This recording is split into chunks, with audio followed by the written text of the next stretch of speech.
that combo is I have hooked those two up together. Let's go back over to the Properties window.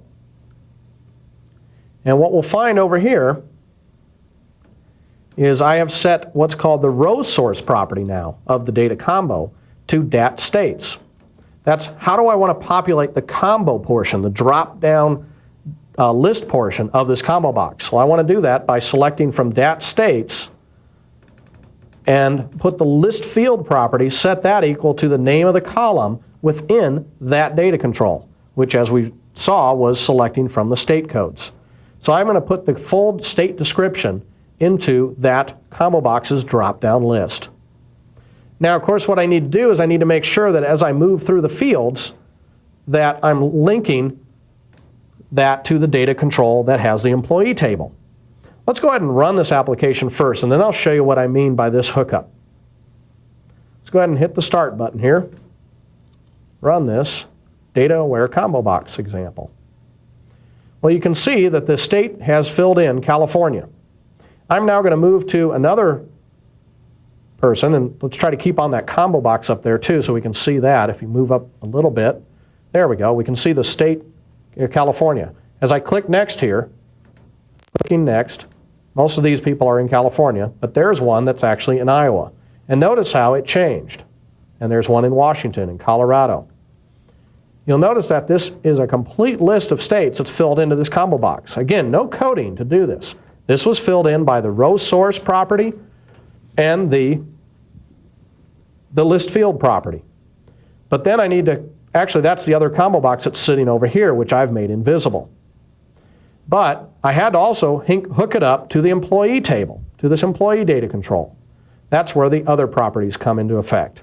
Let's go ahead and stop this application. So this guy gets its source from here.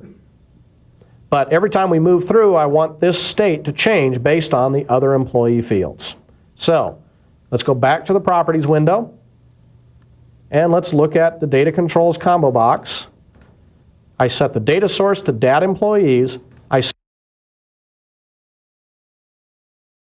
set the data field to the state ID. And the bound column we set also to the state ID. Now, let's take a look at our Access database. I'm going to go ahead and bring up Explorer here. And we'll go to our database, employees.mdb. And we're going to bring up Microsoft Access. So here's the TBL employees table. If I double click on this to bring up the list of fields, as we move over here to the right, you'll see that I've got a state code and a state ID.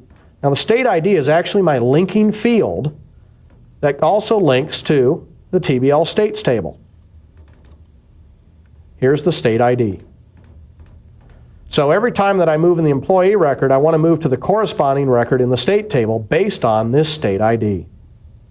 So if we close down Access now, go back to our Visual Basic project,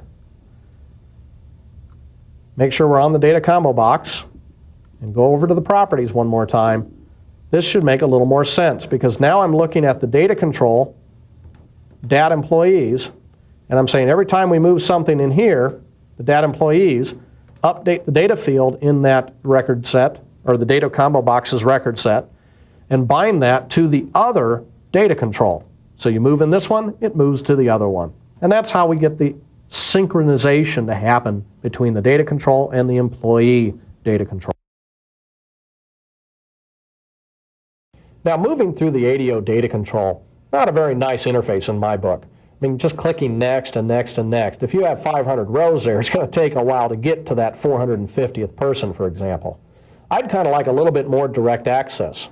Well, we can do that with a data list control. So let's take a look at this data list and how it can help us give us direct access. One of the other data list controls that are available in that OCX pack that we brought in is the data list control. Now this is a lot different than the list box control. This is a data list.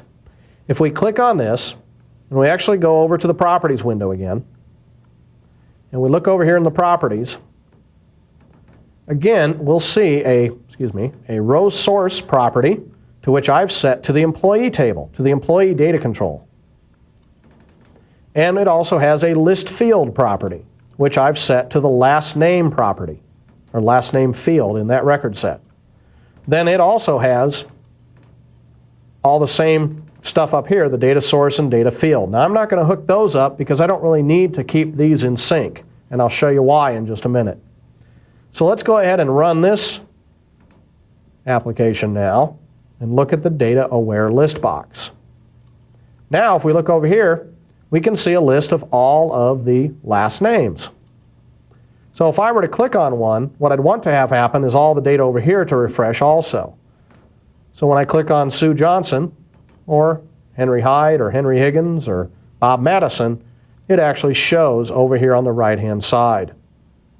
Now, how does that work? Because this is not automatic, by the way. You actually have to write a little bit of code here. So let's go ahead and stop this application from running. And let's go in and look at this data-bound list box and how we actually have to write the code to get this to sync up. On the mouse up event for this data-bound list box, what I've done is I said every time that you release the mouse, that means I've just clicked on a new entry.